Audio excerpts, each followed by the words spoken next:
My name's Terry Green, and I am the Director for Community Impact and the new LEAD Institute for Leadership Medina County. And as we mentioned, this is the first deep dive, if you will, into our board training that we're offering to Medina County, the community, and our alumni and existing classes, so that you can learn a little bit more about serving on the board and giving back to your community through the nonprofits.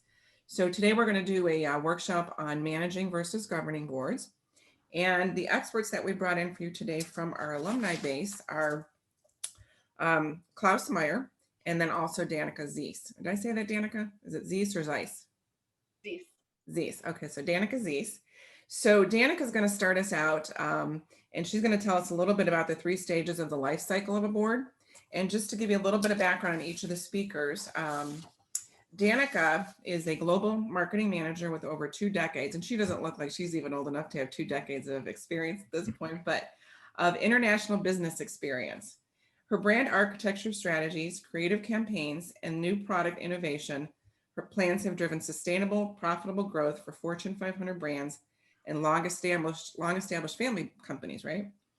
She earned a Bachelor of Science in Communication from Ohio University and also an Executive Master's in Business Administration from Case Western Reserve University. She's a member and a champion of the Leadership Medina County Class of 2018, which is the self-driven class. She's active in our community and currently serves on the board of directors for the Battered Women's Shelter of Medina and Summit Counties. She is also the co-president with Greg Nichols, who is here today, for Medina Cares, and as a trustee for the Friends of Medina County District Library. And then she's passionate about giving back her time, talents, and treasures to the community. So that's a little bit about Danica. And we're going to go ahead and let her get started. And she's going to pull up a PowerPoint for us. And then she'll turn it over to Klaus. And while they're getting back, switching PowerPoints, then I'll introduce you to Klaus and tell you a little bit about his background as well. Is everybody able to see my screen before I get started? Yep. Okay, perfect. So welcome to Managing and Governing Boards. As Terry said, my name is Danica Zeiss, and I'm here today to talk to you about the 3 stages of the nonprofit life cycle. Now, this is a model. I love to put things into buckets, right? So this is a model that I borrowed from a paper that BoardSource published that reflects the work of Carl Matheson III. And he basically said that there are 3 stages to a board life cycle.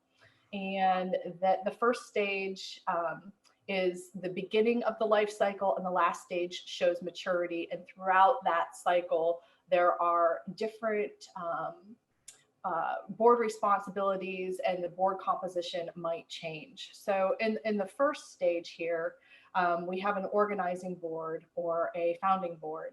And these boards are typically made up of a founder, and this person is really passionate about the cause that they are setting out to advocate. And the members of this board are typically those who are also passionate about that cause, and they've probably played some role in creating the organization itself.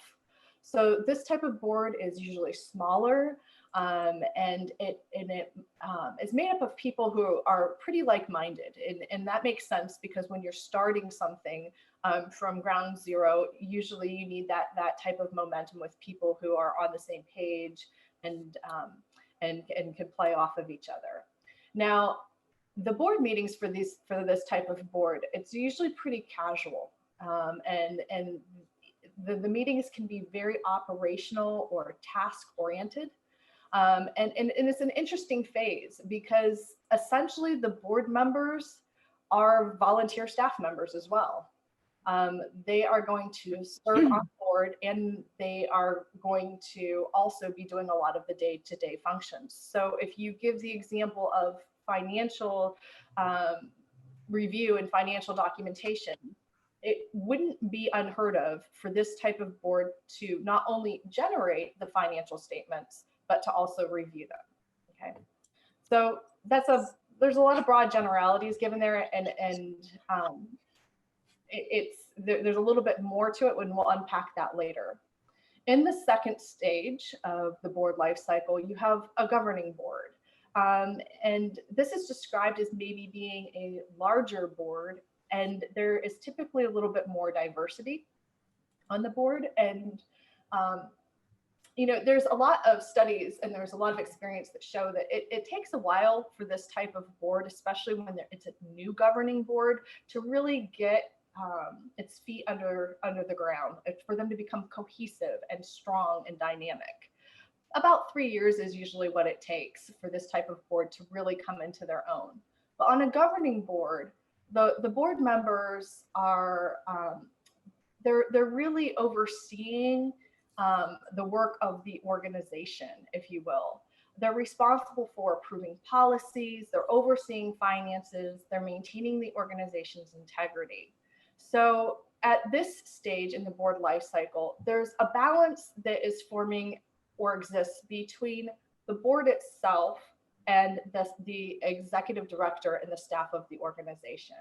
And that journey of shared power and authority really comes into its own. In the governing board, the executive director will likely spend a significant amount of time and their staff will as well, supporting board members and committees, onboarding new members, board members, and understanding their views and interests, and things like that.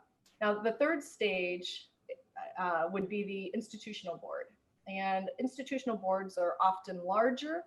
The members typically have the capacity to give and or to reach out to those who can give. So they open doors for donors. And because of this, diversity is really key. Diversity is important on this type of board because it broadens public oversight and overall visibility in the community. And it also broadens that donor base. So on this type of board, the board is going to manage planning from committees, and they're also going to have their own goals. So the executive staff and the board are going to have their own goals, their own targets, their own expectations that all align with the mission of the organization. So these types of boards are usually pretty prestigious. Most of us can name a few of those types of boards that are in our area. And usually you find that a lot of movers and shakers tend to want to be on these types of boards. So these are 3 buckets that boards could fit into, and that seems really neat and tidy. So you may agree or disagree with this model based on your experiences, right? Because we all have experiences with working with boards. I'm sharing this today from the heart of illustrating that boards and the organizations that they support are not static and that they do evolve over time. And I want to unpack that just a little bit more. So if I go to the next slide, I'm going to go ahead and advance. It looks very similar to the first one. And this is interesting. If we look at stage 1, when I was talking with Klaus and Terry earlier this week, we were talking about managing boards and managing boards, right? And are they the same thing? We use these terms interchangeably. And I think that it's really important to look at this from the perspective of evolution and growth. So if I unpack stage 1 a little bit more, as I said before, this is a stage where the organizing board is much smaller, and the board is going to have the responsibilities of actually running the nonprofit. In fact, at this stage, they might not even have an executive director. And there's nothing wrong with that. This type of board is something that we could easily refer to as a working managing board. Now, even though the board members themselves are running the organization, it's really still a good practice to have this type of board start establishing some policies and self-governance. The reality is that this type of structure with policy and governance is often still a future state type of item until you get to some pain points. And what I mean by that is if a board stays at this phase of a working board for a while, you might have some of the founding members roll off of the board, right? So once they roll off of the board and new members join, it becomes really critical for policy and structure to be in place so that those boards can do the functions and understand how the organization works. So that's where you start seeing the play of policy come in just a little bit more. Now, it's really easy for these types of boards to become very busy and inundated with the everyday of the organization, right? They can become overwhelmed, especially as they're growing.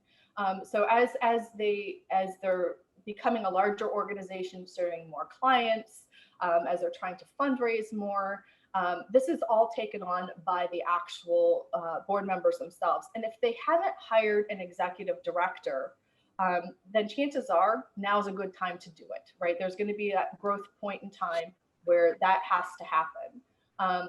But the challenge is that there can be some hesitation from the board members to do this. I know that sounds crazy, but if you think about it, the people who are on this type of board own the organization. They have, and what I mean by that is they have a sense of ownership because they've helped set it up. They're passionate about it, and they've been doing things out of a place of giving from their heart, right?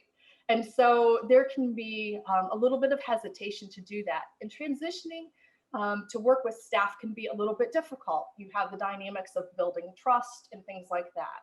So early on, it's pretty natural for this type of board, when they're becoming a managing board, to retain a lot of control. And so you have a scenario where you have an executive director or staff, and then you have the managing board, which is still involved in the daily operation. Okay, and that's okay for a while because it takes a little bit of time for a person to come into their own and understand the organization. But it can't stay this way forever.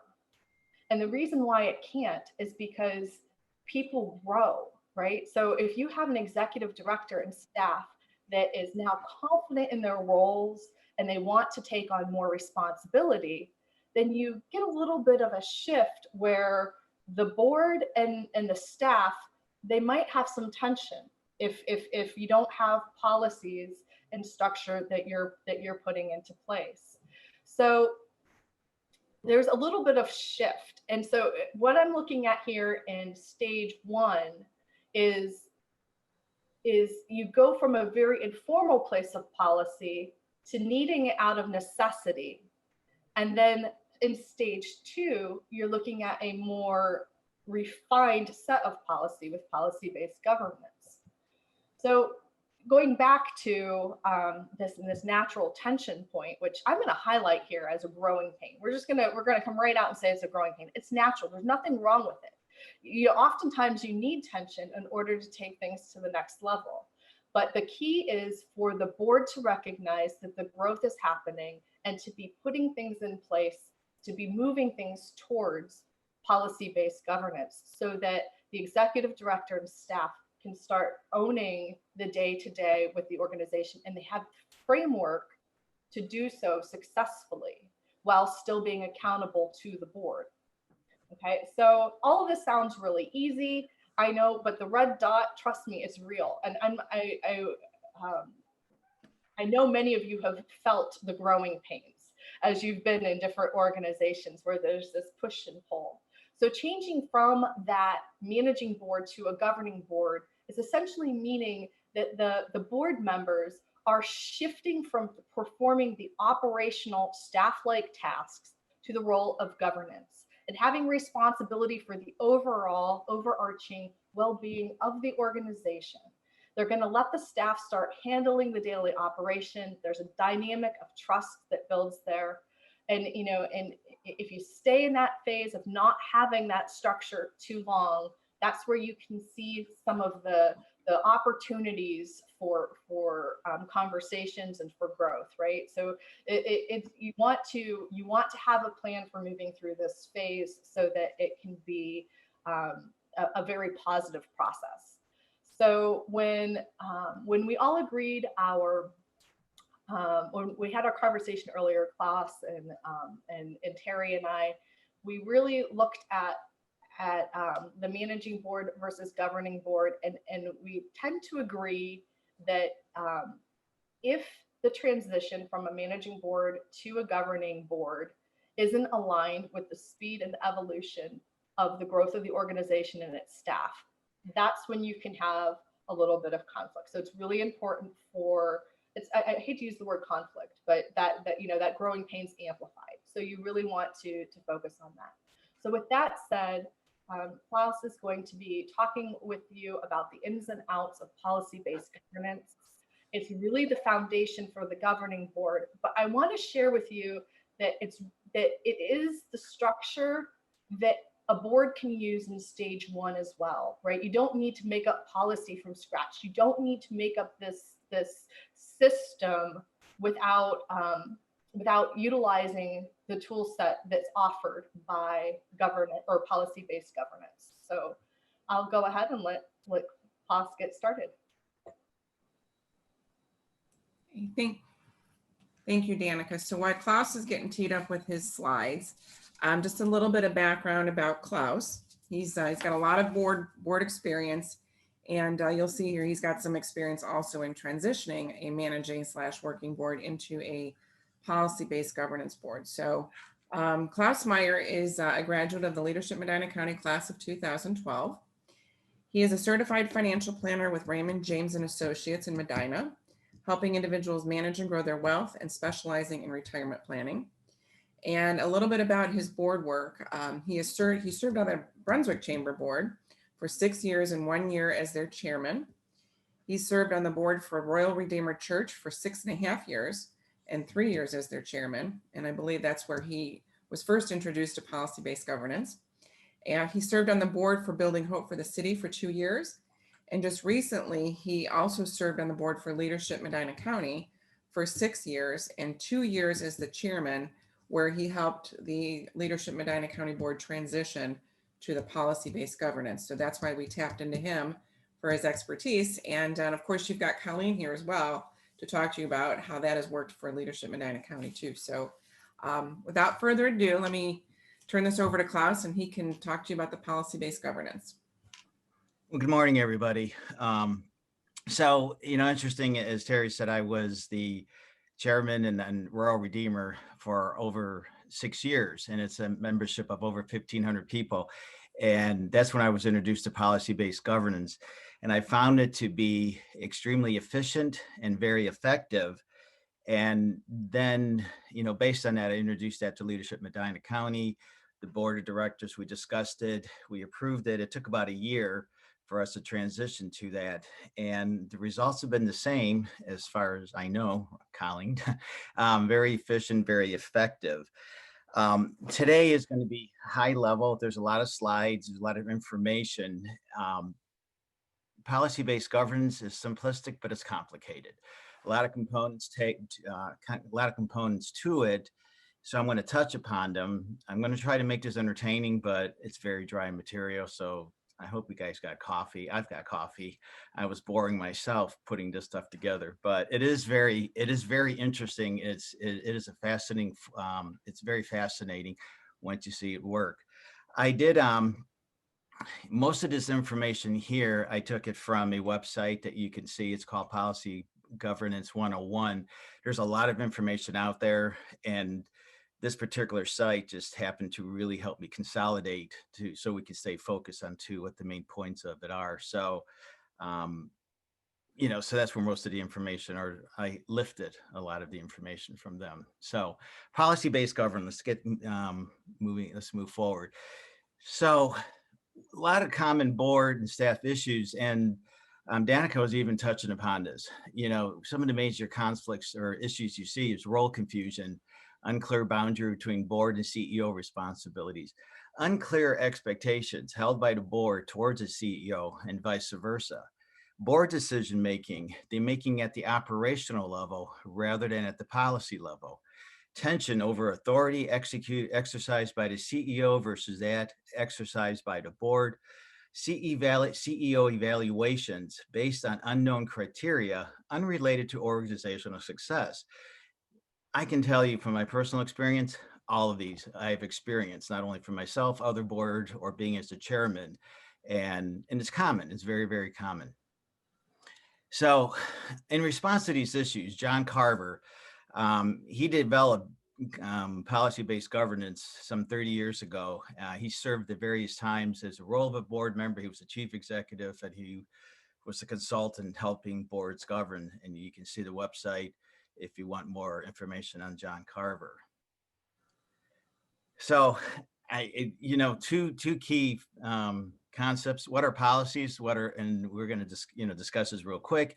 But just so everybody's on the same page, is a set of ideas or a plan of what to do in particular situations that have been agreed to officially by a group of people, a business organization, a government, or a political party.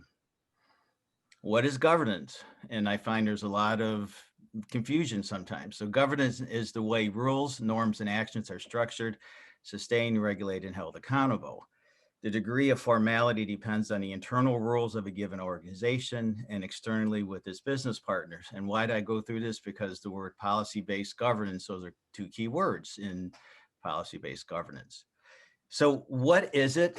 And this is the boring part about it, but it's a groundbreaking model of governance designed to empower boards of directors to fulfill their obligation of accountability for the organization they govern. As a generic system, it is applicable to the governing board or body of any enterprise. And as you'll find as we go through this, that it can be applied to any type of enterprise.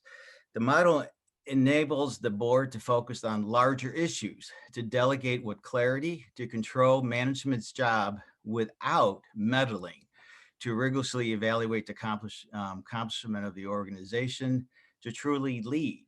And that last paragraph that I put in bold is really what policy-based governments will lead to. Unlike most solutions to the challenge of board leadership, its approach to design of the governance role is neither structural nor is it piecemeal, but it is comprehensively theory-based. And that's why you'll see there's a lot of adaptations to it. It's the theory behind how it works. It's a strategy for exercising board leadership and serving owner interests. It comprehensively defines the roles, explicitly will delegate authority, and systematically monitor execution so as to assure organizational performance. So that's what it is. Now let's get into more details with it. A couple other key points. When you set this up, the board serves the owners, okay? The owners in leadership Medina County would be the alumni. At Royal Redeemer Church, the owners were the members of the church, okay? And that's who the board ultimately serves. And the CEO is the board's subordinate. The board governs via policy. The board will assign responsibility. The board delegates authority. And I put in a side note, the CEO must be empowered to act to achieve the ends, which we'll talk about, in accordance with executive limitations. And the board delivers accountability. So can't see my screen here. All right. So there's 10 principles of policy governance. And the first 3 relate to the nature of board authority. Ownership is, again, as I mentioned before, the board acts on behalf of its ownership to those for whom it is a legal representative. Point number 2, the board authority exists solely when acting as a whole board. The board therefore speaks with one voice or not at all. And sometimes people have a problem with that, and there's dissension, but at the end, it's one. Everybody works as one. The board is positioned between the ownership and the organization, so therefore has authority over the operational functions of management.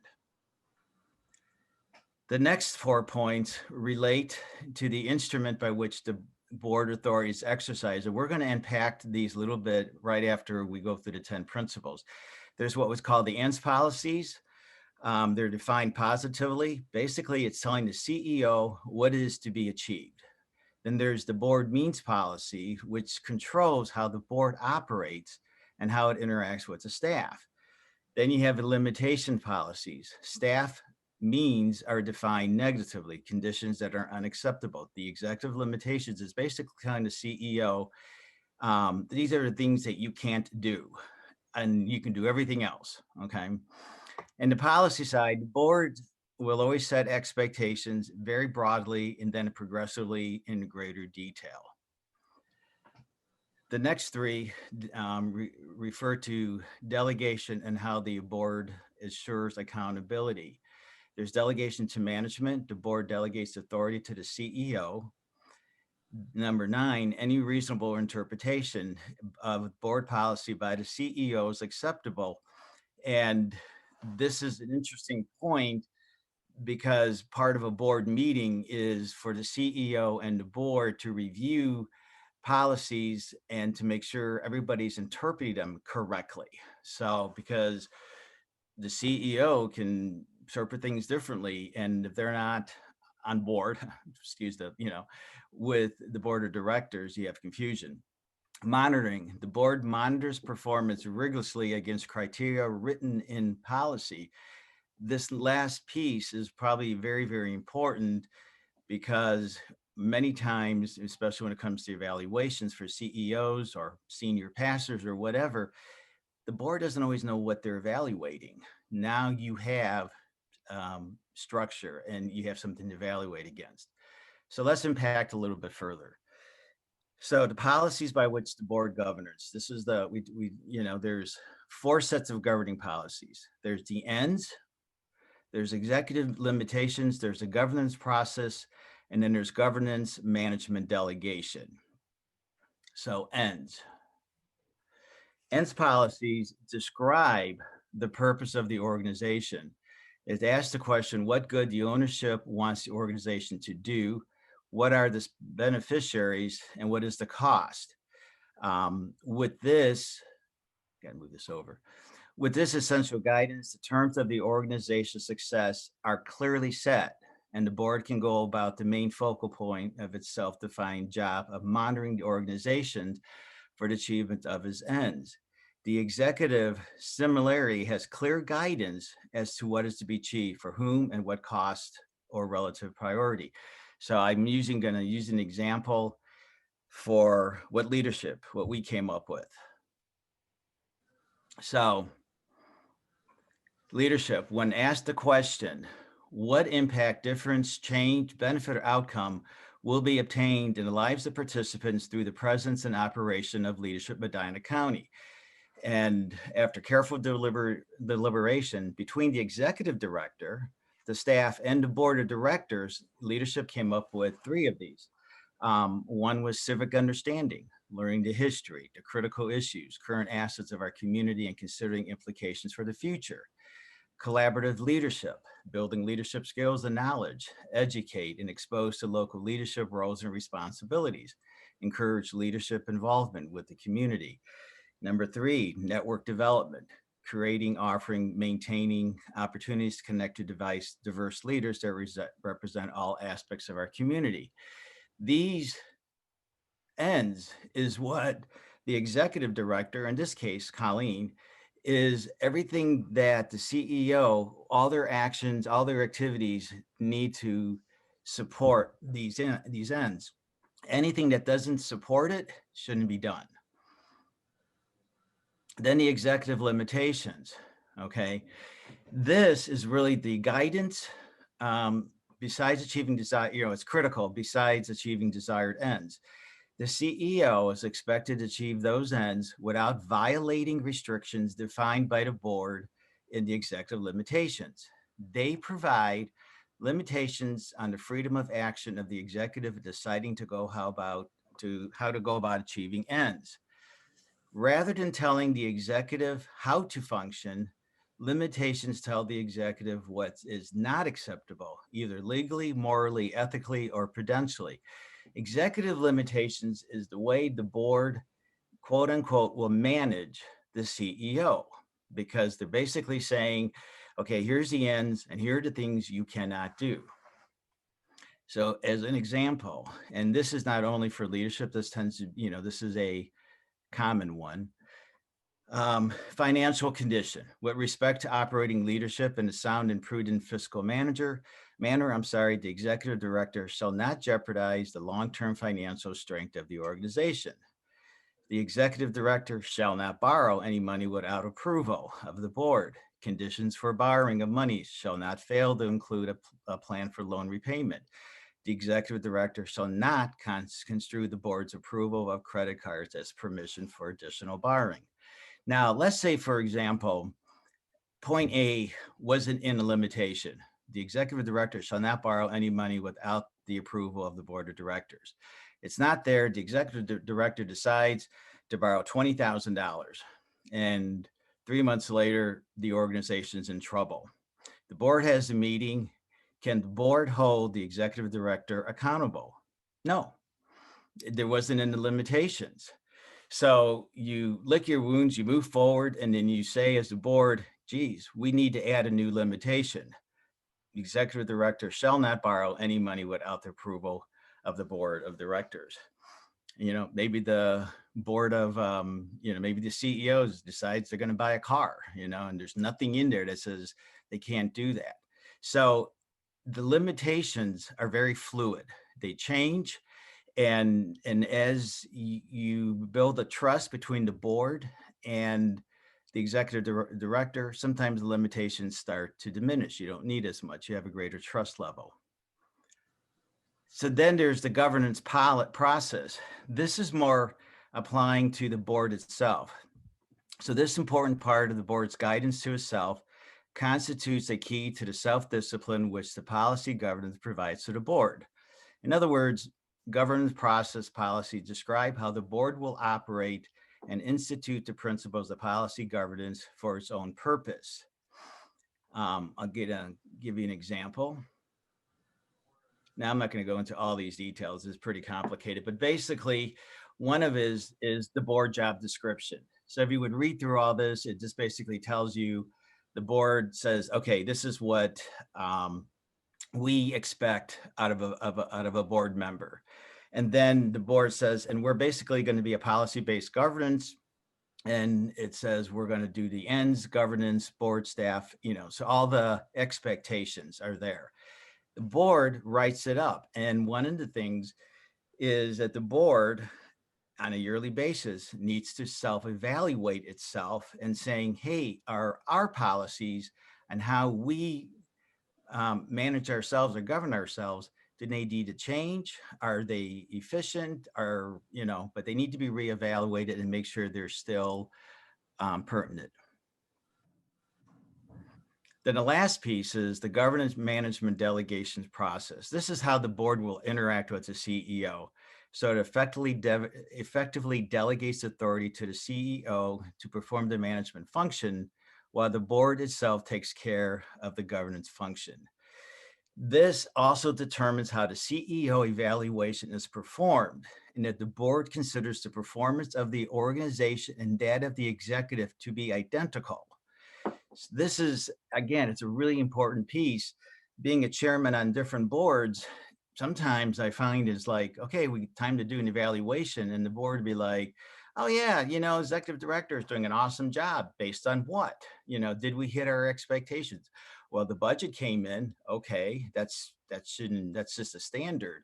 But now you go on your ends and say, did the CEO achieve what it is that the organization is hoping to achieve? As an example, this here is the executive director, and this is kind of a generic that can be used in any board. The executive director is the board's only link to operational achievement and conduct.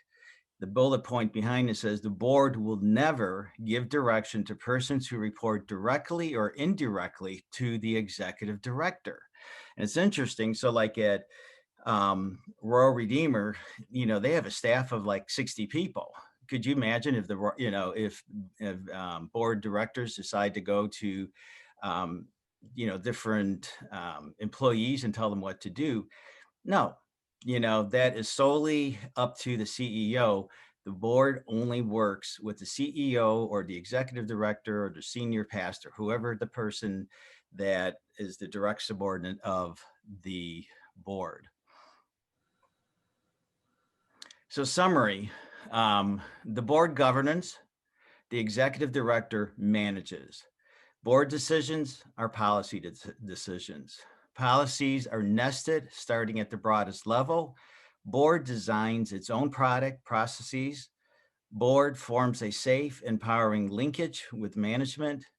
The executive director is monitored and is evaluated based on the policy criteria. This chart, thank you, Colleen, helped me to, she did a nice job in making it applicable to leadership.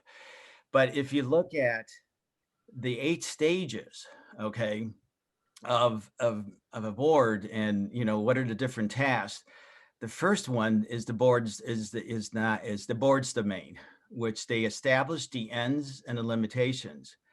Steps 2 to 7, which is performance data gathering, directing, supervising, delegating, coming up with a plan, that all belongs to management, or in the case of CEO. Step number 8 is the board judges the acceptability of performance. So 1 and 8 is the board's domain. The others are the management's domain. And it's imperative that the board directors understand these two, the differences and what their domain is. And that usually, Danica made an interesting conversation, especially in growing pains, when you even transition to a policy-based governance, you're giving this up. And board directors don't necessarily like to always, they want some of this, but then you have role confusion and you have a mess. So, all right. I think I did this within the 20 minutes that I was allotted, Terry. Okay, thank you, Claude. It's a lot of information, but I hope somebody got something out of it. Thank you. Yeah. If again, if anybody has any questions, please put those in the chat box and we'll address those here in a few minutes. But we do have a few panel questions for both Danica and for Klaus. Now that you've heard a little bit about each type and this life cycle of the board, and then we can go into a Q&A for the whole group. But Danica, if you could share with us, what have you found to be some of the best practices of successful managing boards? So some of the good practices are to have a plan, right? You need to start putting a plan in place, and that can be uncomfortable. This needs to come from let me just pause and let you know that I'm sharing my experience as a person coming in on a managing board who's not one of the founders. So a good policy there, or good practice there, is to start documentation. You'll find oftentimes with some of our organizations, people know what they're supposed to do. They've done it this way. They're operating. They know exactly what needs to happen with the organization. There might be things that that they just take for granted that would be, part of the daily operation. So starting to document is really helpful, and having a plan is helpful.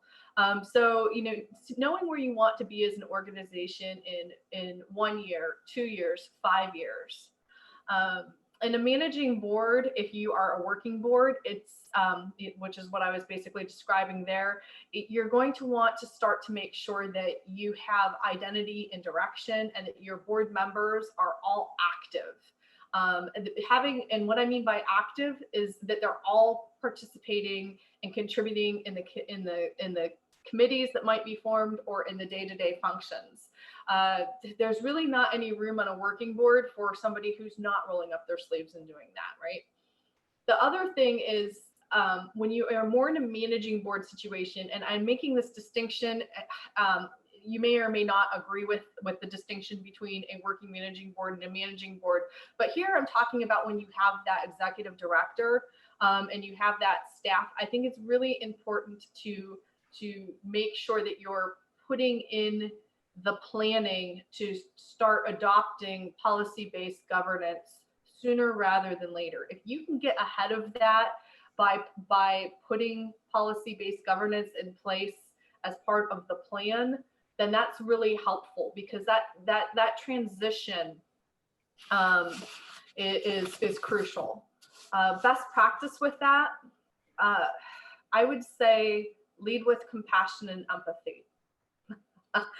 Because everybody on the board is a leader of the board, right?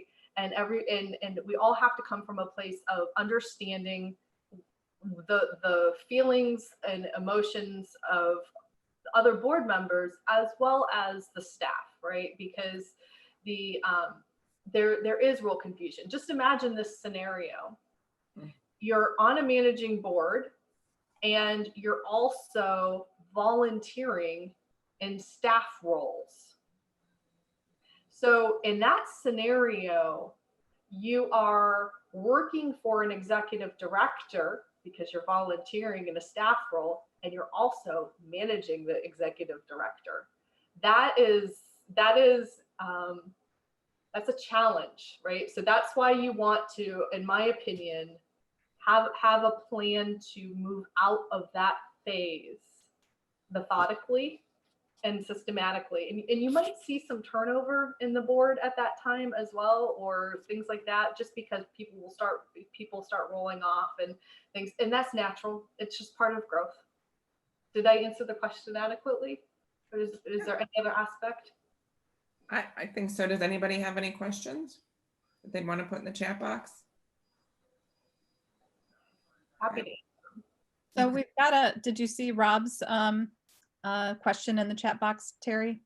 Oh, okay, here it just came across. Okay, can a generic statement such as board members will not engage in illegal actions while performing board duties protect the board from inappropriate actions? That's kind of a... That would be more, I think that there would be a limitations policy or what the board puts to itself. That I would say is the broad level. Remember, I made the comment before, you always start at the highest tier and then you start to do bullet points. And that I would consider that to be more of a broad statement. And then you may want to start putting some bullet points to define what some of those different actions might be. But that would be, I would consider that a start, at the high level.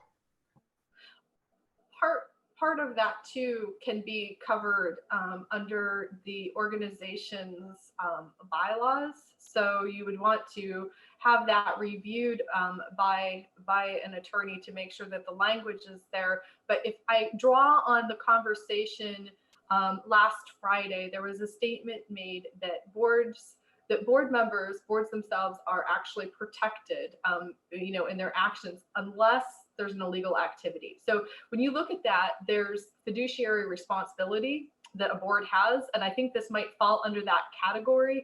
If somebody's doing something, something that's not upstanding, then they aren't taking that responsibility to heart. And I think that there are some separate actions there that can occur. Another question we got in was, what would be the easiest way to discuss with the board members the disengagement of the volunteers that are board members that are working under the director?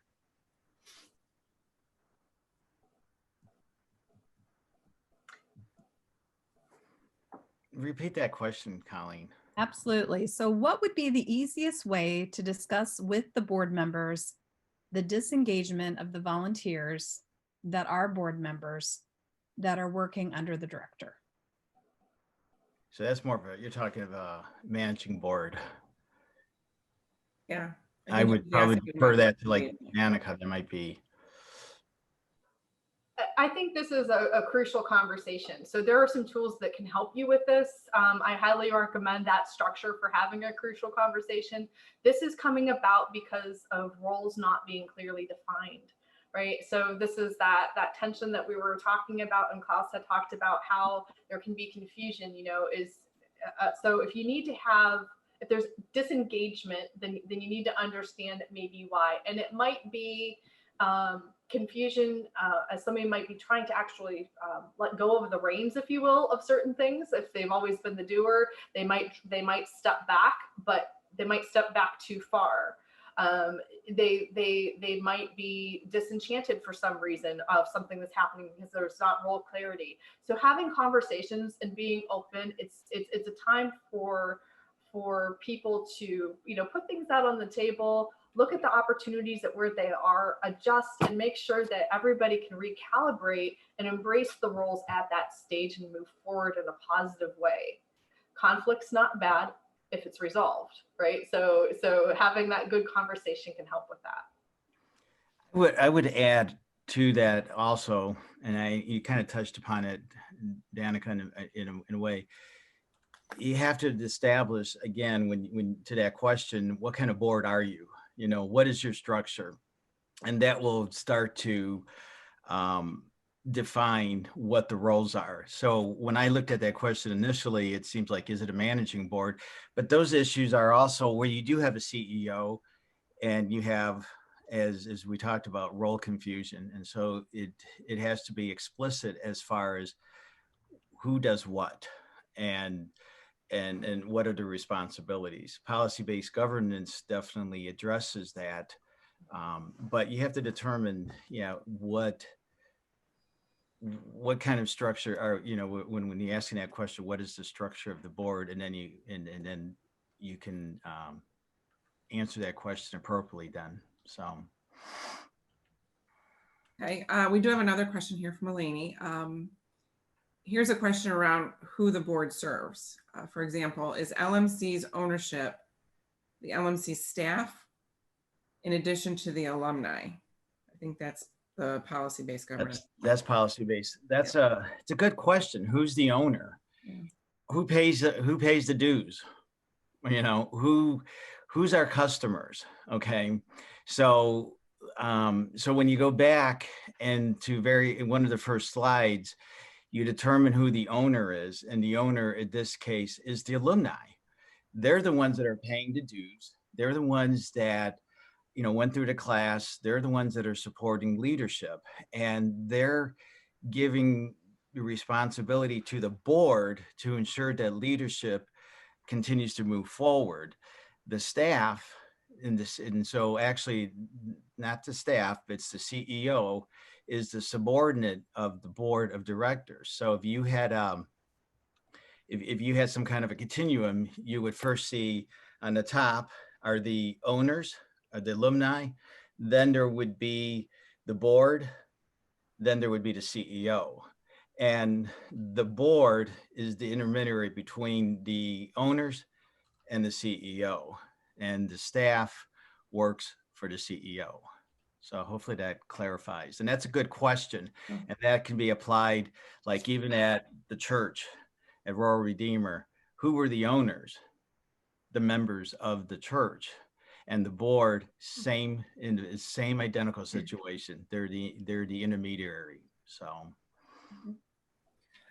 All right, Klaus, another question here. Everybody, we want to know about the policy-based governance because this is, I think, where everybody eventually wants to get if they're not there already, is what are some of the obstacles faced when transitioning to policy-based governance? And obviously you've lived through it. Colleen, maybe you can chime in too, having been on the other end of it, but what are some of the obstacles and some of the benefits of it? Well, the obstacles is change of heart. That's Colleen's, because we were talking about it. It is a change of heart on both, on the CEO and for the board of directors. When you're in this in between, where you see a lot of boards are in this gray area. Do they manage? Are they governing? They're doing both. And once you set that expectation with policy-based governance, it is a change of heart because the board has to let go and govern. And in some cases, the CEO, and I'm talking in my experiences, they might be used to having to go to the board of directors for asking for this and for that. And all of a sudden the shackles are gone. And they're free to act as long as with those limitations. So it's understanding the roles. I remember one board I joined, actually it was the Royal Redeemer the first year. And the chairman said, if you came here thinking that you're going to manage the senior pastor, not going to happen. this isn't for you. We're governing. And it took me a little bit to figure that one out, because I'm thinking, oh, okay, I'm going to make an impact on the church that I go to. And hey, you're not going to have this. No, you don't. You govern. And that, I think, was a obstacle. But the benefits are, once it works, everybody knows their roles. And I see and Colleen can chime in, I see that the CEO is much more free to do things, to be able to react. At Royal Redeemer Church, with the COVID and the shutdowns, the senior pastor didn't have to come to the board and say, I'm going to do this, this, and this. He knows what the ANTS policies are, go and do it. And he becomes very efficient, becomes very effective. So I definitely agree that it does help, the executive director or CEO become more effective in what they're doing. Our leadership board only meets quarterly. So you can imagine that if I had something really important that I needed to get approved by the board, I would either need to call a special meeting or I would need to wait for that quarterly meeting. And at times that can paralyze a leader then to be able to do the things that they need to do for their nonprofit. So as a board member, what you're really looking at doing with the governance policy is empowering your leader to get the work done for the organization that you have the oversight for. So you have the fiduciary oversight for that organization. And you of course, are responsible back to the owners of the organization in a sense. And then you're there to support that CEO or that executive director with a lot of generative thinking and ideas. And then also you can be a great place to get advice too. So I look at my board members as, I have a certain set of strengths, but there's things that I need help with that I don't have strengths in. And so I love having a board full of people who can complement each other's strengths, as well as the strengths that I'm bringing to the organization, so that we can move leadership Medina County forward with those ideas and generative thinking. Now, when the board members bring it to me, the way that policy governance works is I don't have to do the generative thinking ideas they have, unless it's in my limitations. But they can bring ideas, which really complements the organization and helps me, in a sense, know what's happening in the community that they're seeing that we should be taking action on as leadership Medina County. So I truly value their input, but I really love the limitations, because it's clear as a bell now what I'm allowed to do, what I'm not allowed to do, and I can move forward much faster and make decisions. I'm going to add something to what Colleen, she alluded to, the generative thinking, and that's a whole nother session in and of itself. But one of the benefits is the structure of the board meetings changes tremendously. Instead of dealing with a lot of the minutia, the details of managing, it's basically the board is like, okay, what's been done? We're focusing more on the future, but it allows time for this generative thinking that Colleen was talking about, whereas let's discuss ideas. But she made a very important point. She doesn't have to take the ideas, but a good CEO, like she does, takes, listens, and you have 18 or 17 board members with all different types of experience, and it becomes more efficient. But this type of structure allows time for generative thinking, and that's huge. It's a huge thing. So I think actually, Colleen and Klaus, I think you answered our last question, which was how has policy-based governance been received by the executive director? So I think we got a pretty good feel for that in her response. So thanks for attending, and enjoy the rest of your day and your weekend. Thanks, everybody.